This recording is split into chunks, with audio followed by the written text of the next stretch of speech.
back. I'm Tedward, and today, thanks to Bond Group in Waltham, Massachusetts, I'm driving a 2017 Aston Martin V12 Vantage S.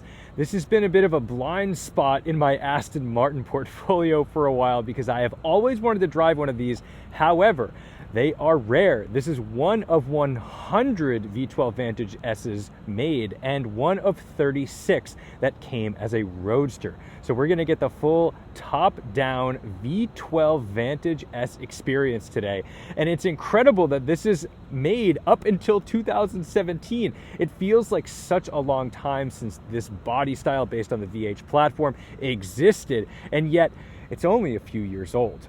But even better, this is equipped with a dog-leg 7-speed manual transmission. So first off, the styling of this lightning silver Vantage is gorgeous. I love the proportions of this car, and I like it more than I like DBS because it's a smaller, lighter package.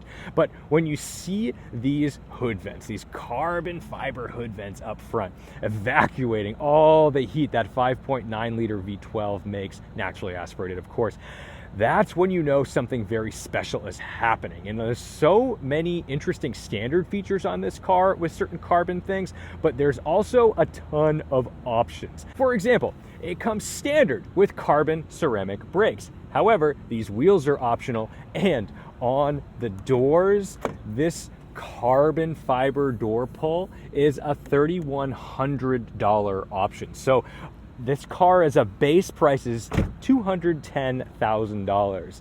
As tested, 248 grand, and I believe because of its rarity, it has appreciated. So we're gonna really enjoy this car today. The proportions, I figured out why I like it so much. It's almost like an S2000. It's got this nice long nose, not quite as flat up front, but either way, this is gorgeous. And I absolutely adore this ducktail. This rear deck is maybe the best in the business. It looks fantastic.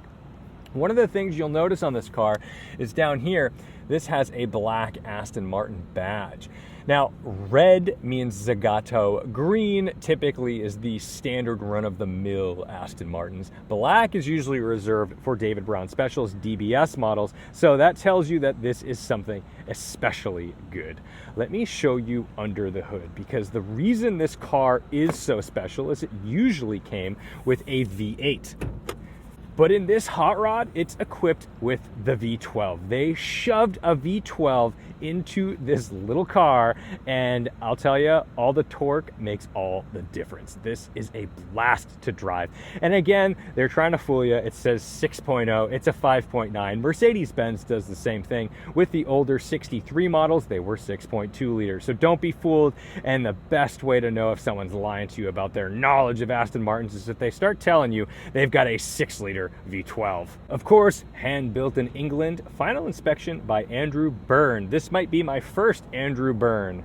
Small button for the trunk release, and reasonable storage back here. Nothing crazy, but we do have our Aston Martin umbrella. You got to make sure if you're going to buy an Aston Martin, it better come with that umbrella. Gluing it to the road, we've got a 255 section tire up front and a 295 section in the rear, so it's a stout little creature, and it's a pretty short wheelbase, so you get the idea that this thing would spin up on you pretty quickly if you got out of hand. So let's hop in and take it for a drive. Oh, and I love this door sill, the V12 Vantage S down here, hand built in England, and shows off that 7-speed dog leg gate pattern. To start our V12 Vantage, we'll check that she's in neutral, and then our key goes right through here.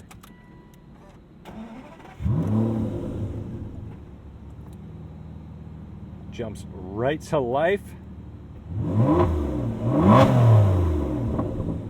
If you're new to the dogleg manual world, all that means is instead of first gear being to the left and forward, it's to the left and back. So that means reverse is to the left and forward, essentially where first gear would be. So there's first gear. We'll release our parking brake, and away we go.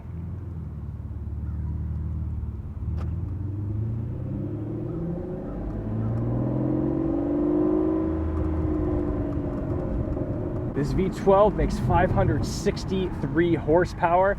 Let's go exercise some of them.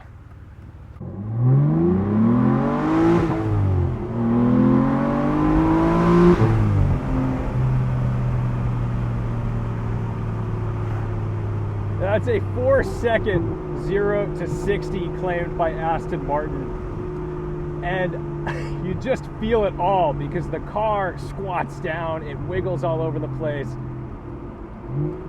Auto rev matching, which is kind of a godsend in this car because this transmission does take a little getting used to.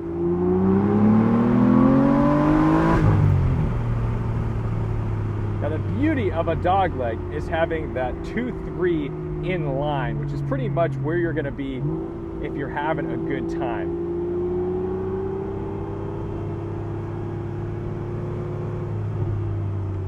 Some big sticks we'll avoid to preserve the carbon fiber fascia of this thing. Oh man, I gotta tell you, Astons always make you feel alive.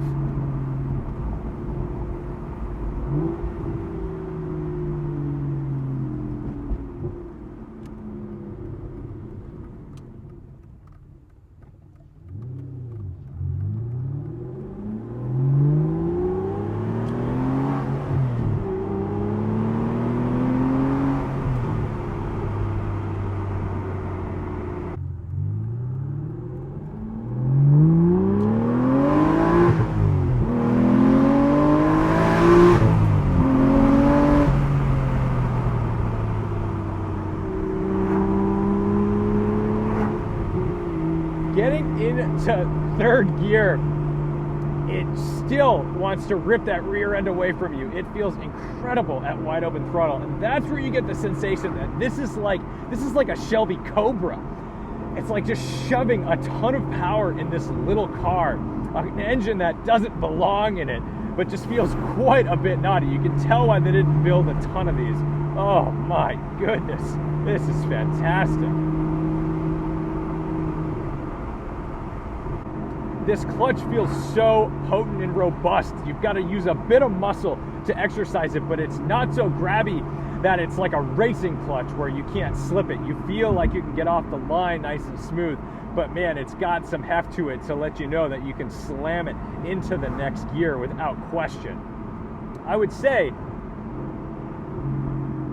I wish this shifter felt a little nicer. The transmission feels glorious, but the shift feel, it's just a little bit off, I feel like it needs to match how robust that clutch is, which weirdly enough, Audi always got right on early RS models. I always felt like that was a great thing they had up their sleeve. What's nice though, is that you do feel kind of relaxed cruising around because you've got all this torque. You're not forced to just annihilate the road constantly. You can keep the revs a bit low and enjoy it.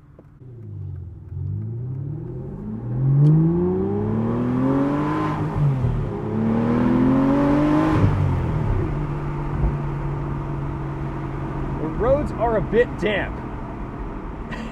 We need to be aware of that.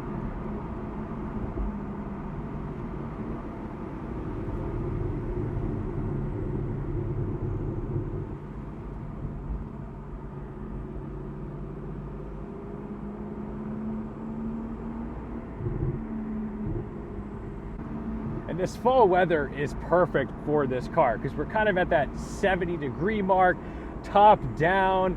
It rained fresh last night, so the roads are a little greasy. We've got to be cautious and conscious of that rear end because it would be very easy for it to get away from us. An inexperienced driver, this car is not for. This would trip somebody up in a heartbeat, whether it be the shift pattern or the alarming amount of power and torque going to the rear wheels in a car that was essentially designed in the early 2000s. This isn't, although it's a 2017, this isn't like new, fresh tech. So, you know, traction control, all of that stuff is maybe not going to help you as much as it would in a very modern car.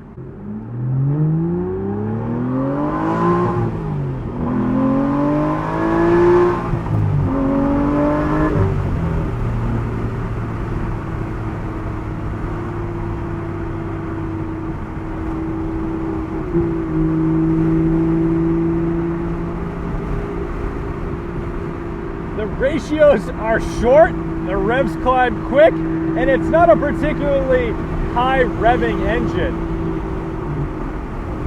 So let's see what it looks like in 7th gear. They're 70 miles an hour, about 2,200 RPM.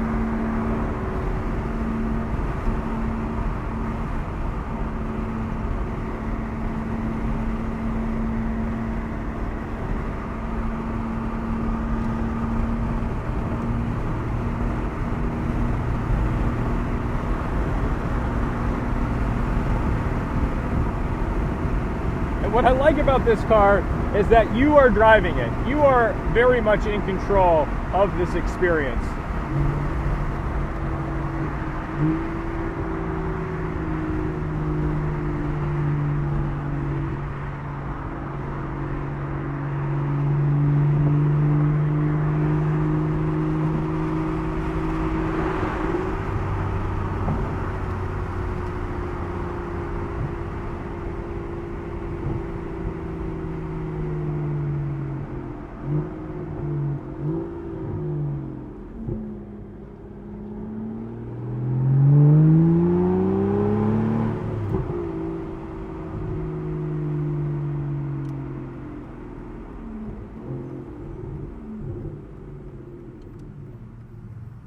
Now, the only complaints I think I have about this shifter is that when you go straight forward and straight back, that's 4 and 5.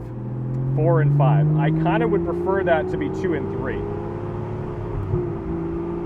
And the gates are very close together. So it's actually somewhat helpful to have this little indicator up here to let you know.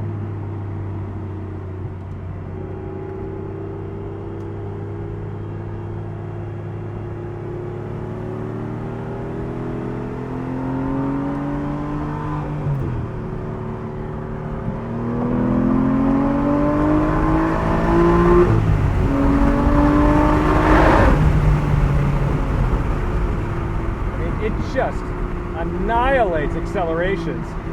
So while it may not have a 0 to 60 time that beats all the modern Porsches and stuff, the way this does like 62 as fast as you're willing to go, it is outrageous. The V12 Vantage kind of has the vibe of an SL65 AMG Black Series because it's like a little naughty. It's not supposed to have happened. This package is pretty outrageous, and I feel like putting this engine in this car, you're asking the driver to do a lot, and that's good. I like that about it. It's like they've trusted the buyer. You know, hey, look, you're getting into something here, and it's going to be a little nuts.